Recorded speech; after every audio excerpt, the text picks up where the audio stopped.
moi-même, puis coordonnateur du forum citoyen.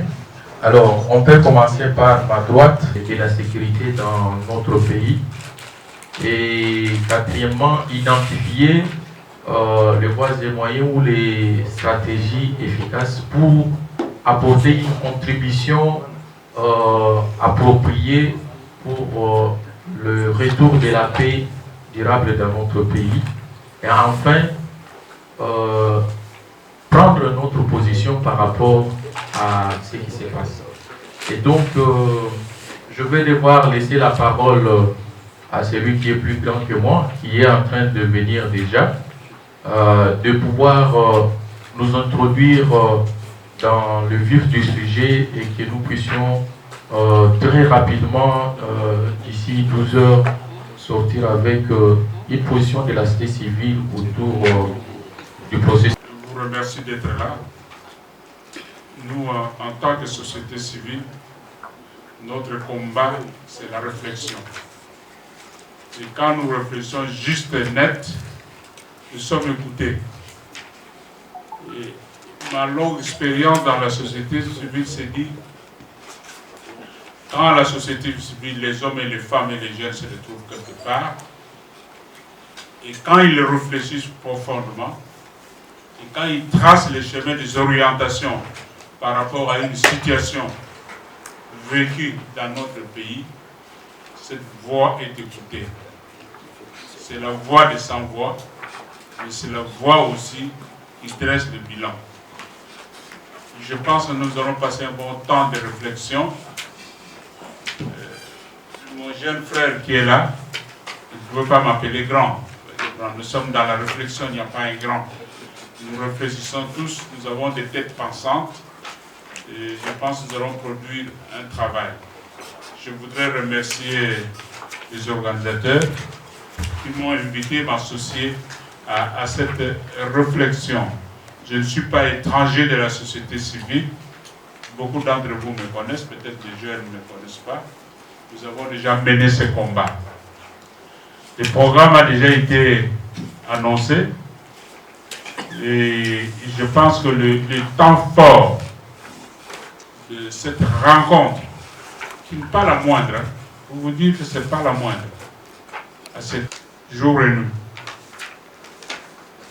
Et je pense que pour ceux qui croient, ce n'est pas par hasard que nous sommes là. Dieu est avec nous et il va nous guider. Donc, il y aura le mot d'introduction par M. Dani.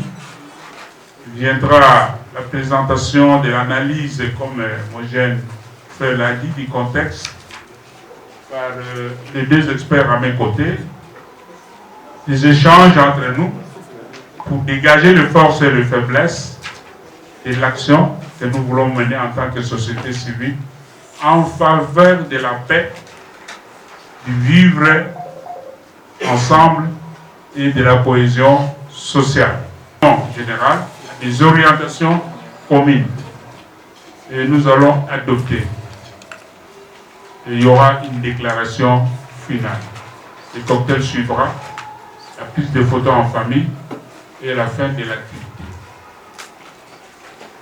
Notre combat, le combat de nous tous, la paix en RDC.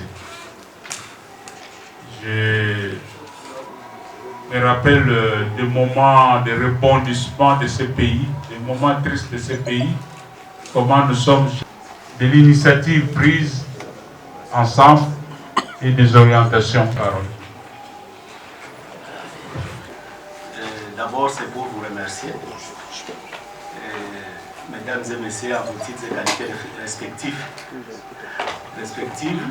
et à tout protocole confondu, comme on dit. En tout cas, nous sommes très heureux de vous accueillir ce jour ici et aussi heureux de voir que vous avez répondu à notre invitation. Ce n'était pas donné parce que nous avons, même dans l'invitation, il est écrit que nous organisons une réunion urgente. Urgente parce que la situation veut qu'on ne puisse pas se taire et qu'on puisse agir rapidement, selon l'évolution du contexte. Nous savons tous dans quel état notre pays se trouve. Nous sommes dans un état, comme l'a dit la Première ministre, nous sommes en guerre. Et qu'il faut trouver des solutions. Soit c'est une solution militaire, soit c'est une solution pacifique. Mais ce qui nous intéresse, c'est de recouvrer la paix dans notre pays. Une paix durable, ça veut dire qu'il soit politique, économique, social, culturel et tout ce que vous voulez. Ainsi, un groupe d'organisations s'est mis ensemble, ont partagé une même vision de la situation actuelle et de l'approche pour la sortie des crises et vouloir proposer quelque chose à la société civile afin que la voix de la société civile soit entendue. Il n'est pas dit que la société civile, les organisations de la société civile ne travaillent pas. Plusieurs organisations travaillent. Plusieurs organisations sont sur le front, mobilisent. Nous avons organisé des marches en 2022, des marches de soutien aux forces armées, des marches d'interpellation à la communauté internationale, ainsi de suite. Mais nous connaissons les résultats actuels. Les organisations qui se sont mises ensemble ont porté une initiative. L'initiative, c'est la campagne nationale de la société civile pour la paix et la cohésion nationale en République démocratique du Congo. Ces organisations, je voudrais quand même, à tout seigneur, tout honneur, de pouvoir les présenter et après nous allons continuer.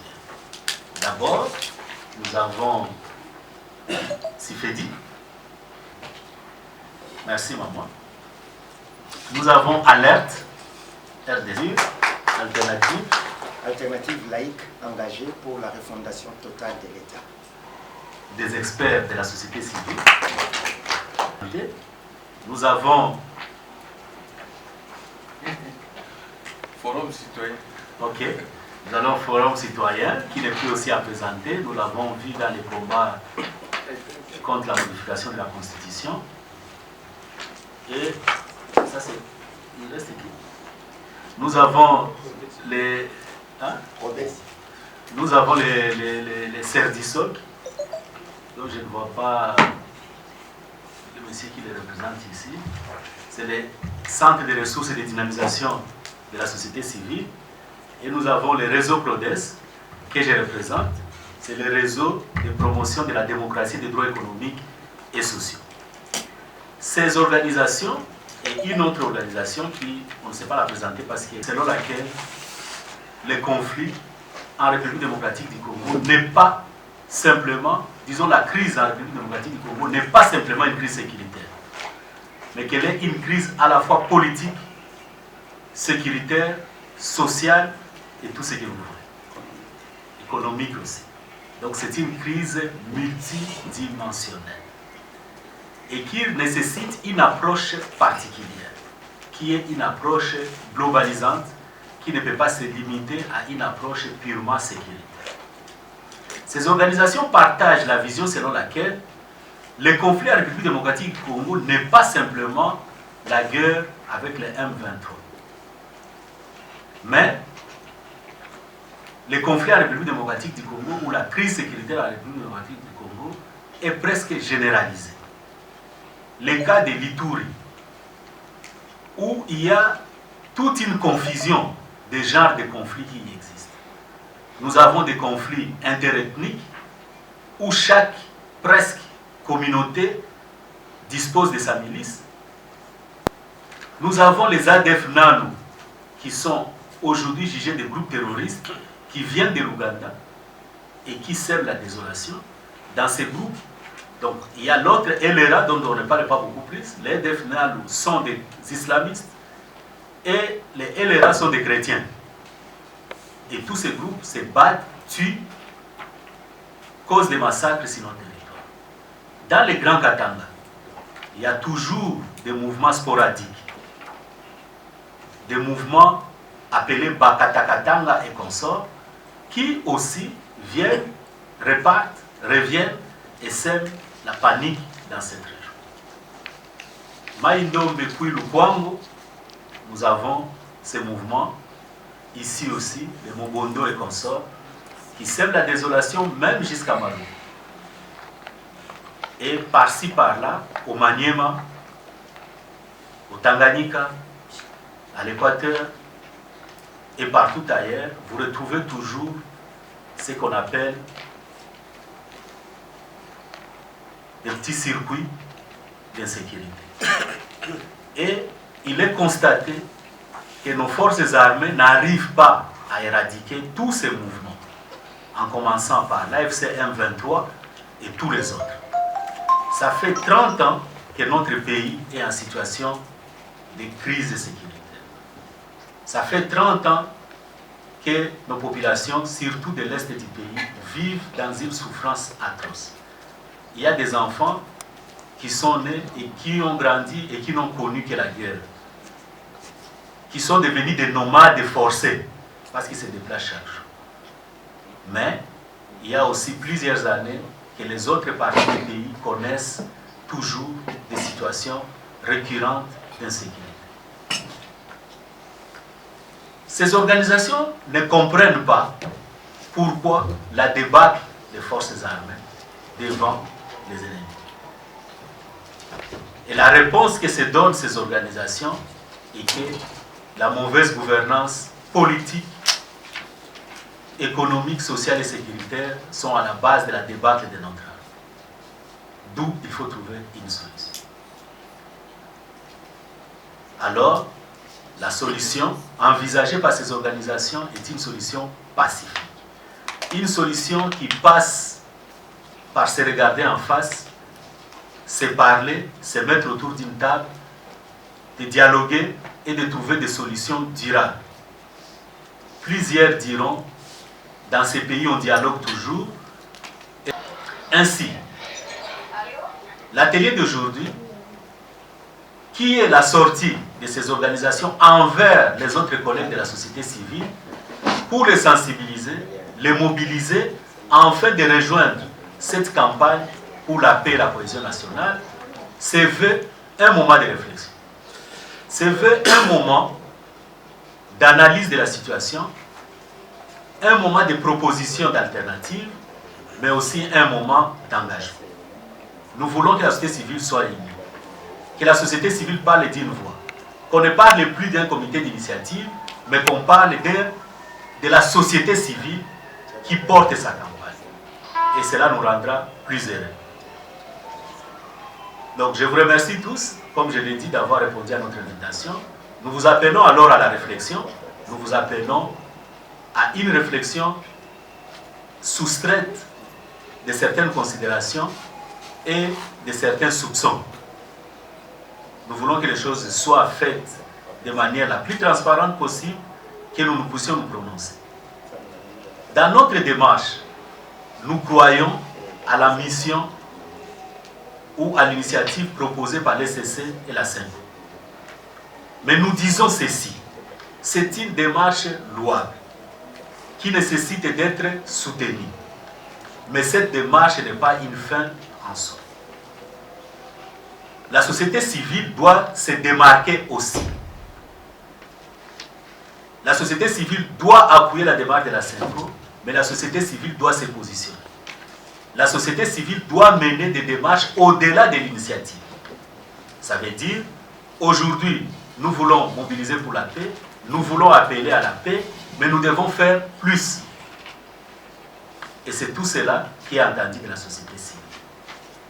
Nous avons entendu, pas plus tard qu'hier, que le président Lorenzo a dit que le 18, il convoquerait une réunion, une rencontre directe entre le gouvernement congolais et les M23.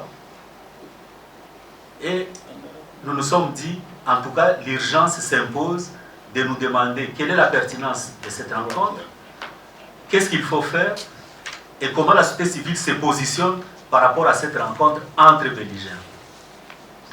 Alors que l'initiative de la CENCO, comme nous l'avons dit, et notre réflexion va au-delà d'une simple rencontre entre les deux belligérants, le gouvernement et les M23, pour résoudre la question du Congo, étant donné d'abord qu'il ne s'agit pas que d'un problème entre l'AFC M23 et le gouvernement, et qu'il ne s'agit pas simplement d'une question de la paix au Kivu, mais il s'agit d'une paix au niveau national. Il s'agit de la question qui intéresse toute la nation, étant donné que nous sommes dans une crise multidimensionnelle qui est politique, sécuritaire, économique et tout ce que nous voulons. Je vais repasser la parole au modérateur, tout en le remerciant d'avoir accepté. Chacun va en tirer, je crois, ses propres conclusions qui nous amèneront, après réflexion d'ensemble, à des résolutions ou des recommandations idoines pour sortir notre pays de l'impasse. Aujourd'hui, notre pays fait face à la situation qu'on ne décrit plus, parce que le monde entier en parle. Mais comment sortir de cette situation? Il y a deux possibilités. La guerre, parce qu'on fait face à une agression militaire par des États voisins. La question, pour certains, est discutable, mais pour d'autres, c'est une évidence. Partons de ce que ce soit une évidence. Donc, pour empêcher que notre pays ne continue à subir ces agressions, il faut des forces armées. Et des forces armées capables de sécuriser l'intégrité ou de garantir l'intégrité de notre territoire national.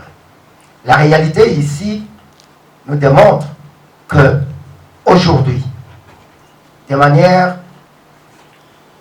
claire, nous pouvons le dire, la mort dans l'âme, comme on dit, parce qu'on n'est pas heureux de le dire, mais nous pouvons le dire que militairement, nous n'avons pas été capables, jusqu'à ce moment-ci, de sécuriser notre pays. Pour cause, on a commencé par, si on saute les autres étapes, on a commencé par Bunagana, occupé par le groupe qu'on appelait M23, qui s'est réfugié un moment sur les montagnes, mais qui ont fini par occuper la ville de Bunagana. Et de Bunagana, nous en sommes là où nous sommes. Goma, la capitale principale de notre zone est, de notre zone orientale du pays, est suivie de la deuxième ville de notre zone orientale, Bukavu, et on ne parlait même plus de la suite parce que il continue d'occuper notre pays. Et militairement, donc, il n'est plus à décrire que nous n'avons pas, à ce moment-ci, la possibilité de défendre notre pays. Il reste une possibilité, c'est le dialogue. Mais le dialogue, là aussi, c'est questionnable. Le dialogue, à quel niveau? Parce que dialogue, il y en a eu, à tous les niveaux. Et aujourd'hui, les instances internationales ont même levé des options qu'ils n'ont jamais faites avant. Mais est-ce que ça suffit? C'est là où je reviens en 1992, avec la concertation ou c'était la conférence nationale souveraine.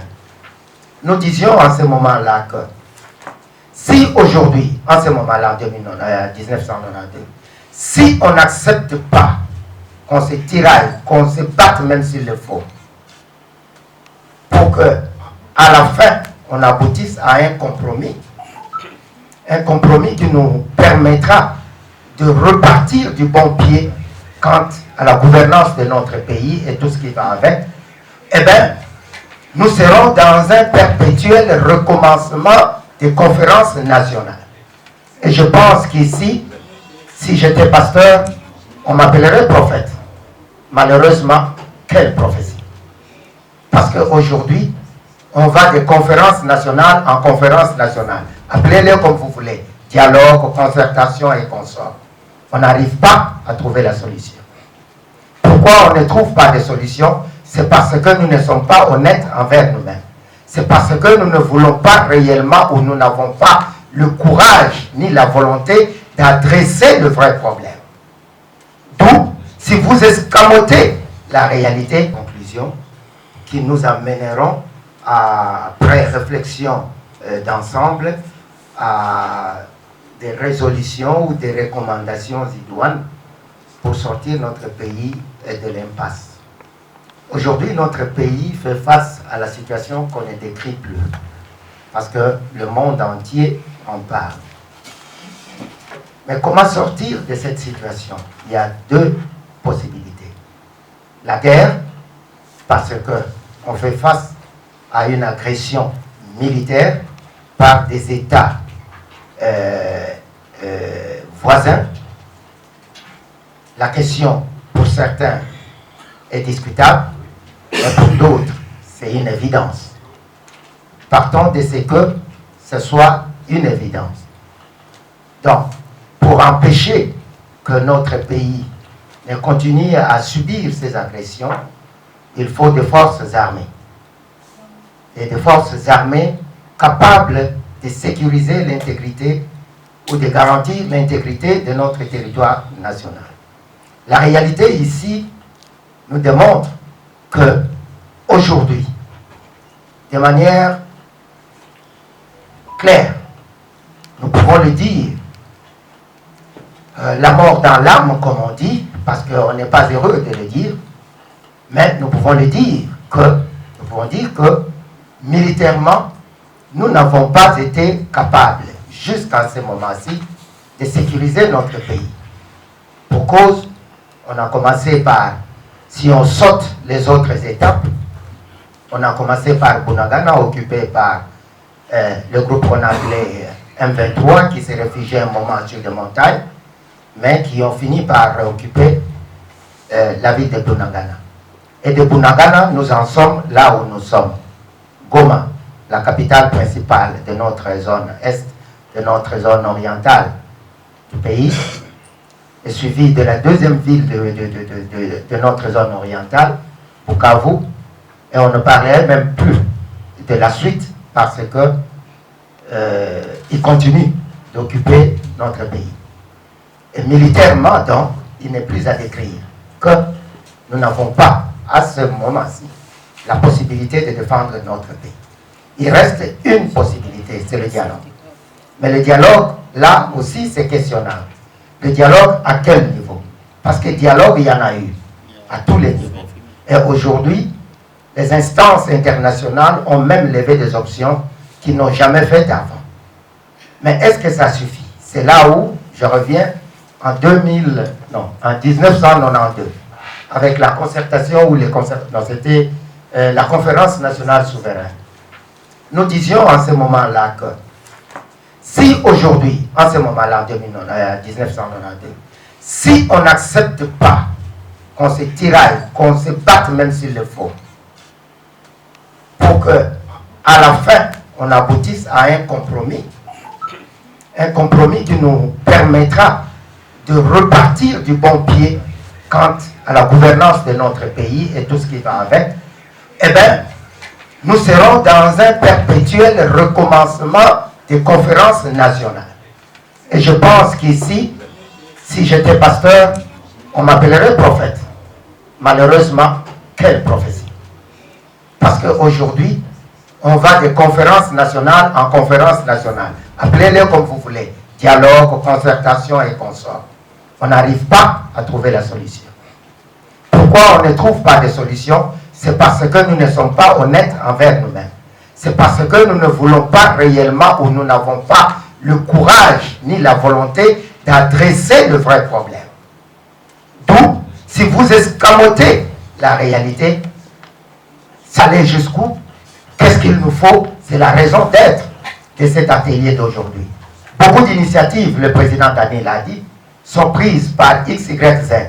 Des déclarations sont faites par des organisations distinctes de la société civile ainsi que des personnalités. Mais ici, la particularité, comme il y en a d'autres aussi bien sûr, c'est que c'est un ensemble d'organisations et de réseaux de la société civile qui se mettent ensemble pour proposer une voie de sortie. C'est là où je nous invite à ne pas être complaisants. Parce que si nous sommes complaisants, si nous voulons nous caresser nous-mêmes dans le sens du poil, nous allons retomber dans ces cycles infernaux de perpétuel recommencement. Parce que on a eu honte ou pitié ou quoi de toucher la plaie, de soigner la plaie. Chez Alerte RDC, on a une campagne qui devrait être lancée pour dire que la RDC, c'est comme chez nous au village. On dit, nous sommes des villageois, des paysans. Lorsque une chèvre est tombée dans un trou, on fait quoi? Est-ce que quelqu'un peut nous dire ce qu'on fait? On jette une corde qu'on attache au cou de la chèvre et on tire par la force. Parce qu'il faut sauver la chèvre. Mais maintenant, il est question de choix.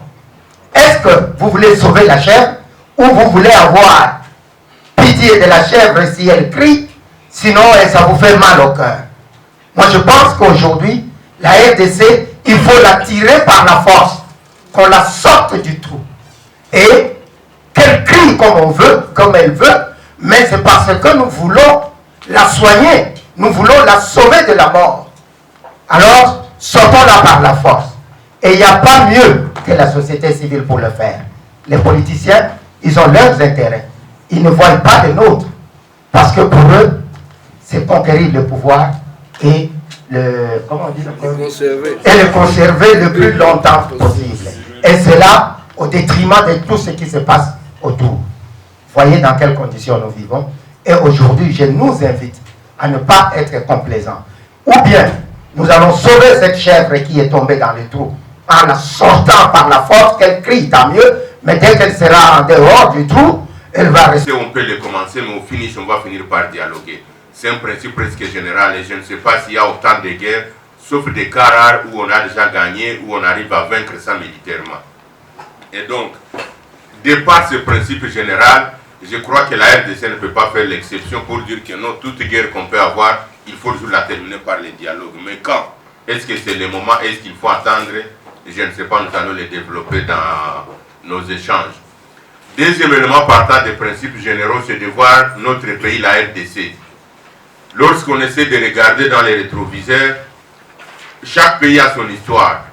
Mais je pense que notre pays a la particularité d'avoir une histoire de conciliabile, une histoire de négociation, une histoire de conférence, une histoire de table ronde. C'est ça l'histoire de notre pays.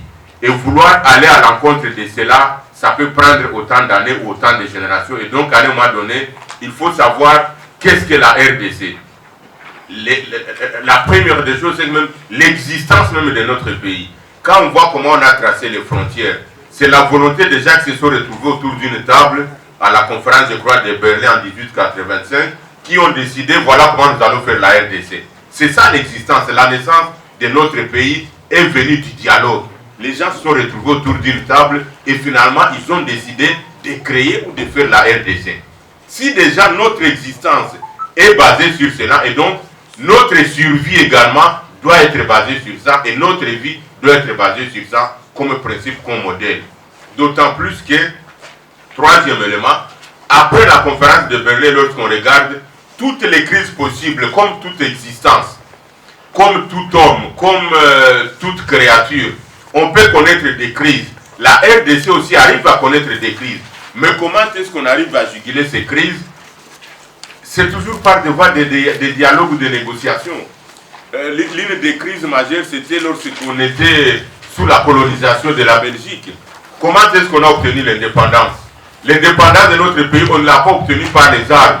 Mais c'était quoi? C'était la table ronde qu'on a organisée à Bruxelles. Encore une fois de plus, les gens se sont retrouvés ensemble pour décider ce qu'il faut faire. On dit non, faisons, trouvons l'indépendance. Cela est passé. Je ne veux pas rentrer dans des petites tables rondes ou d'autres réunions qui ont eu lieu. Mais voilà, il y en a eu beaucoup, mais je prends les grandes. Lorsqu'on arrive à la période pic de la dictature dans notre pays, qu'est-ce qui nous a fait sortir de cette dictature? Il est vrai que la guerre est venue plus tard, mais on avait vu la conférence nationale souveraine qui nous a permis quand même d'aspirer à la démocratie et d'avoir le multipartisme. On quitte cette période-là, on va dans la période de la guerre, AFDL et tout, et après il y a les RDC qui est arrivé à une des crises ou qui a échappé à la balkanisation. C'était à l'époque où on avait 4 républicains. On avait la partie contrôlée par les FCD, la partie contrôlée par les MLC, la partie contrôlée par le gouvernement central et finalement la petite partie contrôlée par les RCD, KML. Ça faisait 4 républicains. On était déjà presque à la disparition de l'unité nationale ou de l'intégrité de notre territoire, mais qui était déjà affectée. Quelle a été la voie de sortie? La voie de sortie n'a été autre que les gens se sont rencontrés à San City pour le dialogue, pour finalement dire non, Bandeko, pourquoi on est en train de se battre, pourquoi on ne peut pas préserver les valeurs fondamentales ou les fondamentaux de notre pays qui se résument généralement à l'intégrité territoriale, à l'unité du pays. Alors, les gens se sont retrouvés à San City pour résoudre cette crise et finalement résorber ce qui est en train de se passer dans notre pays. Maintenant, après ces années-là, ou après la crise de San City, on arrive encore à la crise de M23 ou AFC. J'ai beaucoup aimé la terminologie de mon frère et mon ami personnel, Djepam, qui a dit, ces forces-là, on peut les appeler comme on veut. M23, AFC, Panthère, terroriste, je ne sais pas, mangeur d'hommes, mais la vérité c'est qu'il y a une force. Et nous avons l'avantage de pouvoir y arriver parce que déjà, prenant en compte toutes les recommandations, prenant en compte tous les actes posés, prenant en compte tous les communiqués, prenant en compte toutes les réunions autour de cette question de la guerre, tous convergent sur une voie, les négociations politiques, les dialogues, et là on peut en prendre autant d'éléments. Avec l'autorisation du modérateur, je peux citer quelques-uns, sans avoir la prétention de citer tous. Je pense que tu ne vas pas me corrompre. Vas-y, c'est bon. Merci beaucoup. Si nous prenons la résolution des Nations Unies, la récente sur la situation, la crise dans notre pays, on a tout parlé, mais au finish, il y a une partie, je crois Dani va nous donner la quintessence, peut-être plus tard dans les débats, une partie qui parle sur des négociations sur la voie politique dans notre pays. C'était la résolution 27-70, si je ne m'abuse pas. 77, voilà. Quand on prend les communiqués de l'Union africaine, les communiqués de l'Union africaine condamnent comme nous tous la guerre qui traverse notre pays, mais en même temps, on condamne ça, mais en même temps, on recommande également qu'il faut passer par des négociations, qu'il faut passer par des voies politiques. Et la particularité de ces communiqués-là, l'Union européenne qualifie l'AFC M23 d'opposition politique armée. Dès lors que l'Union africaine, une organisation par excellence, qualifie cette force-là d'opposition politique armée, qu'est-ce qu'il faut prendre? Je crois qu'à un moment donné, il faut réfléchir de ce qu'il faut faire pour ne pas continuer à faire la politique de l'Autriche, sachant qu'ils sont là et qu'on ne veut pas prendre la vérité en face. Les communiqués Dar es Salaam dernièrement, qui avait réuni des chefs d'État de la SADC et de l'EAC, si je ne m'abuse pas, notre président de la République, son Excellence Félix Antoine Tshisekedi Tshilombo, y a participé par visioconférence. Et dans la déclaration de Dar es Salaam, il a été clairement dit qu'il est important de trouver une solution pacifique à la crise que nous sommes en train de traverser. À ce jour, au moment où j'ai ce micro, il n'y a jamais eu un contre-son, que ce soit du parti gouvernement ou d'autres partis, où on a émis un avis contraire sur ce communiqué qui a réuni les chefs d'État de la SADC et de l'EAC. Si déjà au niveau des chefs d'État de ces deux organisations régionales, ils ont proposé qu'on puisse avoir un dialogue ou des négociations politiques, pourquoi ne pas saisir de cette déclaration-là pour y arriver? Avant cela, nous avons suivi les propos du médiateur dans ces conflits, le président angolais que nous respectons, qu'il faut encourager. Il avait déjà parlé à son homologue, le chef de l'État congolais, pour dire voici, l'Angola a déjà connu ces problèmes. Nous avions eu l'UNITA qui était un mouvement rebelle, terroriste, qui a amputé les gens, qui a tué les gens, qui a fait ceci, cela, mort dans l'âme, comme venait de le dire le coordonnateur général d'Alerte. Ce sont des choses pas bonnes à dire, pas bonnes à attendre, pas bonnes à observer, pas bonnes à monitorer, mais ce sont des réalités en face de nous. Alors, qu'est-ce qu'il a dit? Il a dit il y avait là et il y avait des rebelles sud-africains ou des mercenaires sud-africains, mais qu'est-ce qu'on a dit? On a dit non, il y a déjà eu autant de morts. nous ne pouvons plus continuer à observer impuissamment qu'il y a encore une seule goutte de sang d'un Angolais qui va couler. Venez autour de nous, nous allons discuter. Il a donné ça à son homologue congolais. Et on a compris que c'est une voie qui peut résoudre la situation par le dialogue. Et maintenant, dernièrement, nous venions de suivre comment est-ce qu'il a dit, avec un communiqué de la présidence angolaise, qu'on veut amorcer les contacts directs entre les gouvernements congolais et les autorités ou les représentants de M23. C'est ça le dernier élément dans l'évolution ou dans le processus de ceux qui sont impliqués dans la résolution de la crise qui traverse notre pays. Alors, sur cet élément-là, c'est cet élément qui semble être la maison sur laquelle on est en train de vouloir mordre. Et maintenant, si on doit y mordre, nous de la société civile, on fait quoi? Est-ce qu'on est seulement que les belligérants qui sont concernés par cela, les gouvernements et les M23 se rencontrent eux-mêmes pour décider sur des questions fondamentales, la question qui concerne toute la nation? Je pense que la réponse, chacun de nous la connaît déjà. La réponse c'est comment?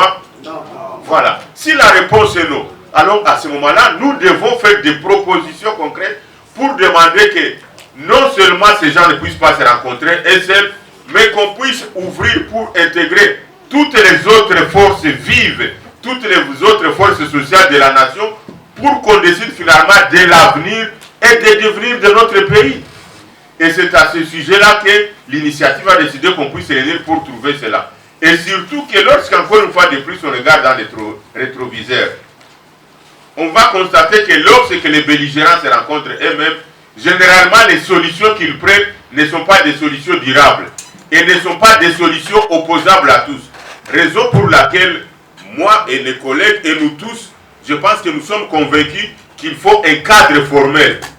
Il faut un cadre formel où on va amener tout ce que nous avons comme préoccupation sur la vie nationale, tout ce que nous avons comme préoccupation sur le devenir de notre pays, tout ce que nous avons comme préoccupation sur l'avenir de nos enfants, tout ce que nous avons comme préoccupation pour la consolidation et pour jeter les bases solides pour une paix durable dans notre pays, dans un cadre formel où on va prendre ces engagements devant la nation, devant l'opinion et devant Dieu, que ça ne puisse pas être entre les deux personnes qui vont négocier pour préserver, conserver leur pouvoir, mais que c'est... Notre atelier d'aujourd'hui, qu'on a appelé atelier de haut niveau, je ne sais pas s'il a été de haut niveau, de bas niveau. De haut niveau. Merci beaucoup. D'abord, nos remerciements à notre modérateur qui, malgré pris comme ça, à l'improviste, a accepté de nous accompagner dans cet exercice parce qu'il est aussi partie prenante, il est acteur de la société civile. Aujourd'hui, c'est un jour mémorable pour nous, pour la société civile, le 15 mars. Ça nous rappelle ce qui a été mis dans les textes, l'histoire de la société civile. Dans ces pays, il y a eu la campagne nationale pour la paix durable. À l'époque, on ne parlait pas de société civile dans sa divergence, dans sa diversité. On parlait de la société civile. Tous étaient vraiment élus. Il y avait 16 composantes de la société civile. Et les 16 composantes avaient donné chacun pour porter la campagne. On se souvient que c'est Monseigneur Mambe Mukanga à cette époque qui était président de la société civile.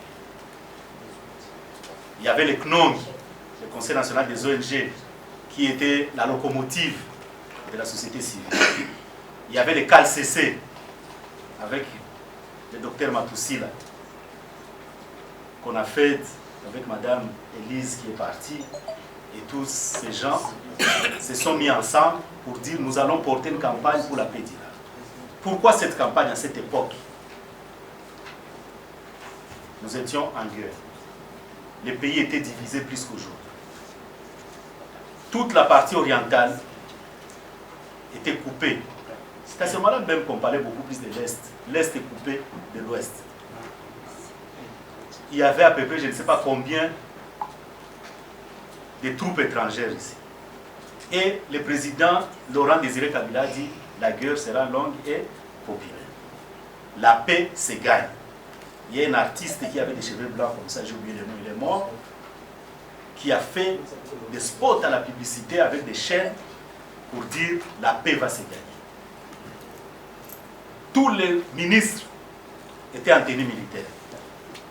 Il y avait un grand recrutement au stade. Je me souviens que moi aussi je suis allé m'inscrire là. Je n'étais pas encore ici dans les mouvements. Mais à cette époque, là, tout le monde, l'esprit c'était de dire il faut se battre jusqu'à faire finir cette guerre. Mouzé a fabriqué même des bombes à Likasi. Un avion est parti pour larguer à Bukavu. Au lieu que les gens pleurent, les gens ont applaudi. Parce que malgré tout l'arsenal, l'avion de Mouzé est arrivé. Et il a dit on va gagner cette guerre. Mais la société civile s'est levée et a dit oui, la guerre sera longue et populaire, mais allons au diable. M. Amoul est allé en prison. Mais après, on a entendu Lusaka, Victoria Falls, tout ça, jusqu'à Sun City. C'était la société civile, mes chers. Cette force-là, aujourd'hui, on se demande est-ce que la société civile peut faire encore comme ça. C'est ça les rêves qu'on caresse. Simplement, si nous sommes unis, si nous sommes convergents et si nous sommes déterminés. À l'époque, il n'y avait pas l'initiative de Senko, l'initiative de ceci, c'était l'initiative de la société civile. Les centres diocésains ici, c'était le théâtre de beaucoup d'histoires et même de coups d'effet. Donc, je parle sous le contrôle de notre aîné. Il y avait un syndicaliste, Bavela. On se souvient. Ce monsieur-là, quand il s'est tenu au Mont Golgotha, allait pouvoir trembler. Mais quand Mobutu a dit allez me chercher Bavela, on ne savait pas où se trouvait sa maison. C'était au fond là des. C'est pas des Mbouti. Donc un petit shit comme ça, tu es dans les fleurs. Mais comment un monsieur qui habite ici fait trembler Mobutu? C'est comme ça qu'on parlait de Golgotha. Donc quand il disait simplement que demain il n'y a plus rien, toute la ville était paralysée. Ce n'était pas même Phonis de Olengankolo. C'était lui. Mais il est parti. Mes chers amis, mes chers collègues, retenons et tenons la flamme. Si c'est possible. Je pense que c'est encore possible. Nous avons encore la chance parce qu'aujourd'hui on tergiverse entre gagner la guerre par les armes et négocier. Il y a un débat, mais à l'époque de Mouzé, il n'y en avait pas. Il fallait être courageux pour dire ça. Les gens s'étaient réunis au centre Nganda là-bas. C'était terrible. Les gens, la société civile, les gens se réunissaient comme ça en sachant qu'on va les arrêter. Mais aujourd'hui, la guerre était terminée, Sun City et tout. Malheureusement, 30 ans après, nous sommes presque 30 ans parce que ça fait dans 5 ans, 3 ans, ça sera 30 ans. Tous les comités d'initiative, au four au moulin, nous avons travaillé pour arriver à ceci. Ce n'est qu'un début. Les gens disent toujours par quels moyens. C'est nous les moyens. Mais nous ne pouvons pas les faire si nous n'avons pas l'argent. Donc nous devons tout faire pour mobiliser des moyens, pour faire en sorte que notre campagne soit là. Mais c'est la volonté d'abord.